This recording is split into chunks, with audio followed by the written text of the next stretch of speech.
Mikel. Hello. How's the somewhat lengthy injury list looking after you return from Dubai?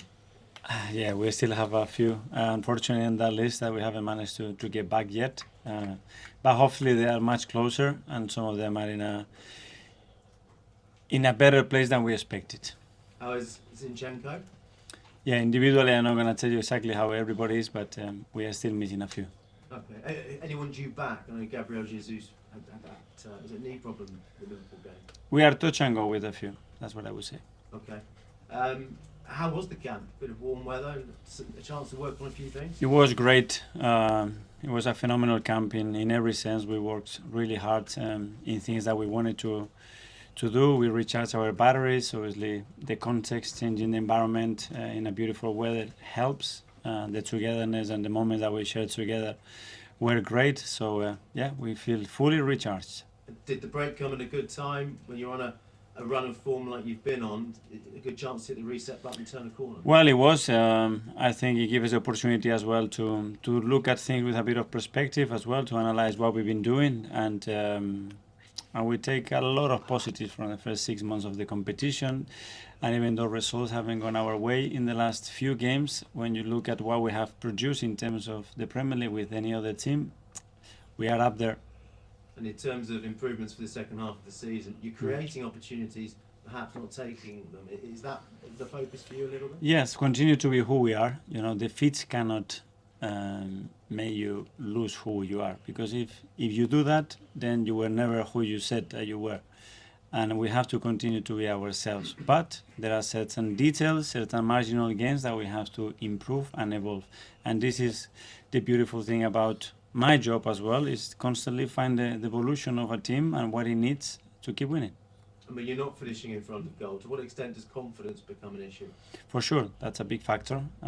But if you don't produce the number of chances that we have created and expect that we create more than any other team in the league, for sure we're not going to score enough goals. But I love the players that I have and the way they work and the way they go about it, and that will come for sure.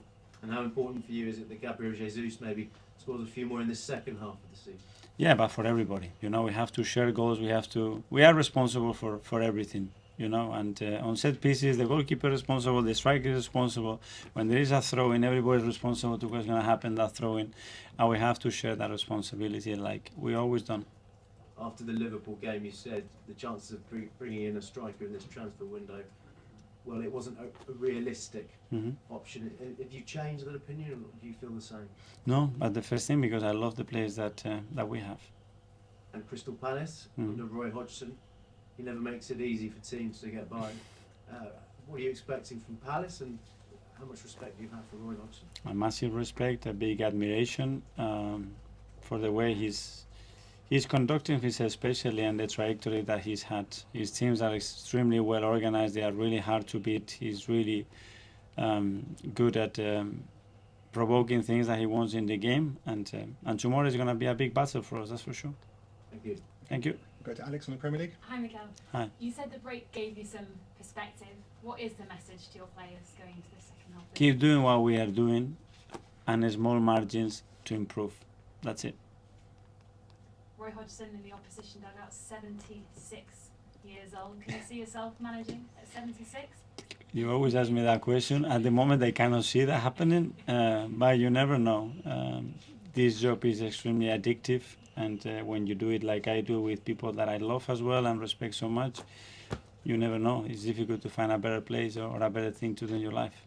What do you think the key is to lasting that long as a manager? In The passion for and the love for the game, that's for sure. And then enjoying and the company and the people you work with, and then being very good at dealing with defeats, for sure. Because all the matches at the end, we lose more than we win, and I think you have to be really good at that. Is that something you've got better at over the years, dealing with defeat? I'm not sure.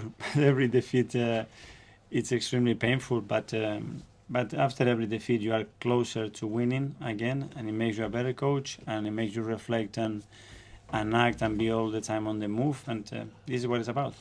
It's the early kick-off tomorrow. It can sometimes be difficult to get the crowd going that early. What do you hope for from the home support? No, we need to get them going, but they've been exceptional with us, and as I said, we are recharged, we are full of energy and super motivated. The team is super motivated, and we want to attack the second half of the season with a lot of ambitions and with the understanding that the team is capable of big things, and they are convinced of that. Just finally, what was your highlight of the trip to Dubai? Some good food? The beautiful moments that we have spent together when you have families, kids around, and mixing life and job. I think it's something extremely necessary, that because we are living their lives, they are living our lives, and if we want this to make sense really and everybody to be part of it, I think it's a really positive thing to do. Go to Jordan from The Athletic. Okay, well, just wondered, after you've had a few defeats and then you've got a week or two's break, which is quite unusual, are you someone who usually studies the footage over and over again to try and find what the answer is? But I heard you say there the message is so clear, just keep doing it. Has this been a slightly different camp for you in terms of looking at what's wrong? Yeah, you have to look at it objectively, and in order to do that, you need to dissect the game in many parts as much as you possibly can to understand what happened. And then is the balance. And in football, what you merit and what you actually have is not always at the same level, and that's been the case. But I think overall in the season where we are, but these things that we can improve and do better. And those marginal gains have to be installed, and they've been installed for the last 10 days, and we'll have to see them coming up. A couple of years ago, you had a difficult start to the league season, and then I think I remember you said it was the best 10 or 15 days you've had in football. Just wondered if you could reflect on, that first time of turning around the bad 3 results and what you've maybe done differently now you're a bit older. A lot of times it's not what you have to do, it's just looking around and how people behave. And when I said that I love so much my job and what I do, is because I love so much the people that I have next to me, that they are every day with me in my job. And when we are together, and we had a difficult time, it's true that we play in a certain way against big teams and we didn't win, but we know what we produce. They are a joy to work with, and that gives me every reason to be super positive for the second half of the season. Just as a manager, as a personality, 4 or 5 years into the job, how do you find the emotional side of not getting too high or too low? Do you need to hide your emotions from the players when it's been difficult? I don't know if the word is hide, but I think you have to be honest, and you have to tell them how you feel, and you have to be as clear as possible for them to understand what they expect from you, and as well for them what they are actually doing, and can we improve, and find always the motivation when things they don't go your way, or results they don't go your way. You have a problem within in the team to resolve it, and we are all here and we are all willing to win, and we have to continue to do that. Okay, last couple in the live section. James from ESPN. Hi, Mikel. Hi.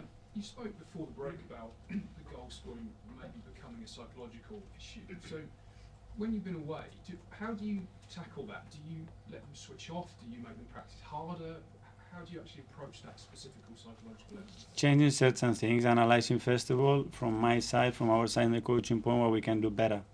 Is the most difficult thing to coach because it's so unpredictable. Times, distances, spaces, opponent, they change from picture to picture, and they change immediately after the ball is moving. But try to give them clarity, and we have to take the responsibility, and we have to give them the tools to deliver the best possible way. And that's what we have to. They have it in them, and they know that, and we have a lot of individual talks about it, and it will come.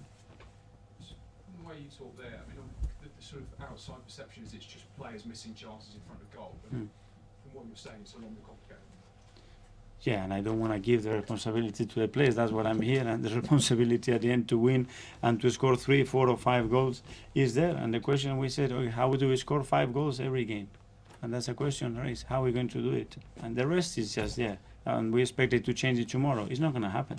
So we have to make things happen, and we have to be active and find solutions to that. And we've spoken to you before about possible points tallies to win the league. The leaders, Liverpool, have got 45 after 20. You've got 40 after 20. City 43. I think in the past you've always said 90 points plus. Do you think it might be less than 90 points? I don't have a clue. You do look at it though, don't you? Because we've talked to you about it before. Have you thought that far? Well, you look what happened in the league, but it's always after it happens. I'm not that good at predicting what's going to happen before. Well, City won it with 89 last year. If I pushed you, do you think it would be higher or lower? Depends as well what's going to happen in direct games. You know, that's obviously a big consequence to that number. So let's see. Okay, Charles from Cole.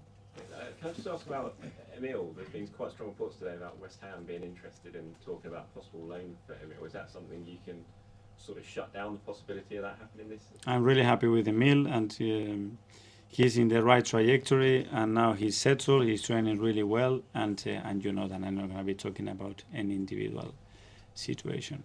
How? I mean, everyone's been back from the latest injury for a few weeks now. He's been away in Dubai. How have you seen a change in Emil? Does he look ready now to really sort of make an impact and push towards the first team? No change. Emil is Emil, you know, and he's got incredible qualities, and we are really happy to have him. And what he needs now is chances to put all the desire and qualities that he have on the pitch. In order to do that, we have to give him minutes.